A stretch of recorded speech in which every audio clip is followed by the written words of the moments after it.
Okay, so we're going in order. And I said I'll probably skip around, but I just we're just gonna go in order.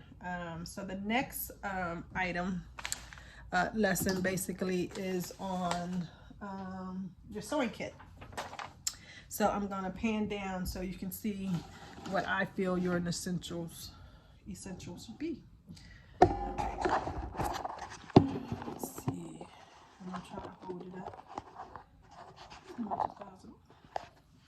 All right, so your very first thing are rulers. And this is an L-shaped ruler, very helpful. This is a curve ruler. They come in different sizes.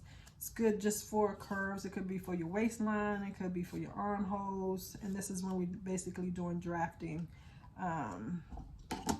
This is a 2-inch clear ruler. This is a must. 2-inch clear ruler. This is optional, but it's a hip curve ruler. It's just for the hip curve. Again, that's optional. This is a flexi or flex tape, measuring tape. We all seen it. So you need that. I would get a couple. You know, they're not very expensive, and it's good just to have around. You would need, and I don't have it here because I don't use them. I prefer, I'll do this. So you would need two, one for paper, one for fabric. Some people prefer to use scissors. I don't. I just find it's rigid for me, and I just like the feel and the ease of doing rotary cutters. So you need one for, this is my paper one, and this is my fabric one. But if you like the alternative, go ahead and get that, which one is that you like better. These are pinking shears, and it's pinking because it has these little grooves. There we go. You see it, little grooves on it. So when you cut, it leaves like V marks. And these are good for finishing seams, and also good for notching convex curves, which are outer curves. And we'll go into that in more depth a little bit later. But that's good for that. Those two things. This is a seam gauge. This is good for hemming. And it's just, you know, it has different amounts on it. You have has your 1/2 inch, you know, just basically it goes all the way up to 6 inches. And it does have inches and centimeters on it as well. So which one that you like to use. And I like to use cm versus inches. But we'll go over that a little bit later as well, and why I think centimeters are easier to use versus inches or fractions. We'll definitely go over that. Let's see, marking pens. Let's see, so this is a must, I would say, to get. One side is disappearing ink, that's the purple. The other side is mark be gone. One side is just basically after a certain amount of time. The purple side, it would just disappear. Mark be gone. You use water to erase that. And along with that, I like to use, these are heat erasable fabric marking pens, and they come in different colors, black, white, blue, and red. And we'll go into better detail about when I use these. And I use them when I do my garment sewing, so I know exactly where I'm sewing. Instead of guessing, kind of, I know exactly where the stitch line should be. And I use these because, you know, basically they erase with heat, meaning iron, But if that doesn't take it all away, once you hand wash it, it'll go away. So that's important to have. So either one, you know, this most definitely, this one is optionable, but get it as soon as you can. And I'll give you the link to this. I think it's called Madame So. Trying to look at it. It's in cursive, so it's hard to see, but I think it's called Madame So. It's on Amazon. For that, you're going to need a pencil, of course, eraser, tape, and I don't have it here, but you're going to also need tracing paper, craft paper, which is a, maybe I can't find one real fast.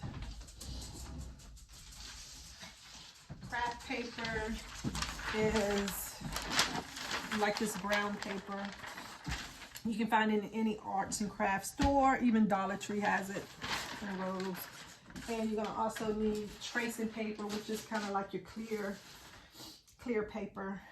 The brown paper, craft paper, I use it for drafting, and the tracing paper, I use it to go over top of that when I want to redraft something, or it's easier to see when you're tracing over that. Going on with marking tools, this is Taylor's chalk. This is the blue one, the white one, depending on the color of the fabric you have. I use them kind of just to mark my fabric, which is the right side and the wrong side. I use the pens because they're more accurate, meaning when drawing lines. So I don't really use this that often, but you can. But you know, sometimes it doesn't draw just a straight line. And the other disadvantage to this is it doesn't stay like the other ones. This can actually, you know, it's chalk, you know, just like regular chalk. You put it on something, and if you wipe it, it'll go away. So, but they're handy. You definitely need a seam ripper. Definitely. Don't be afraid of it. Don't think you would never use it. Even the most professional sewists still use a seam ripper. Okay. Tracing wheel. We need this when we're tracing off patterns or markings on the patterns, like your darts. I even use it when I, like I said, I like to know exactly where my stitch line is on my garment. So I would use the tracing paper along with the tracing wheel, so I can make sure that, you know, if I said I wanted to make sure that it's a 1/2 inch seam allowance, that it will be a 1/2 inch seam allowance when I finish. So that's what these two are for. Let's see, this is a pressing cloth. You use this, you know, when you're pressing clothes that, or fabric that may be delicate, or you don't want it to scorch. So, or if you're just not sure, so you just put this on there, so on the fabric, so nothing will happen to your fabric. You would definitely need an iron. There you go. You just, any iron that has a steam on it, you got to make sure that it does have a steam. If you do use the rotary wheel for your cutting, you do need a mat. Okay, so make sure to have a mat if you do use that. It's good to have a nice size table for your drafting, for your cutting, laying out your fabric. You know, I forgot where I bought this one from, but you can use your kitchen table, you can use anything, but as long as it's nice and flat. Let's see, pens. If you get one type of pen, I would suggest you get the,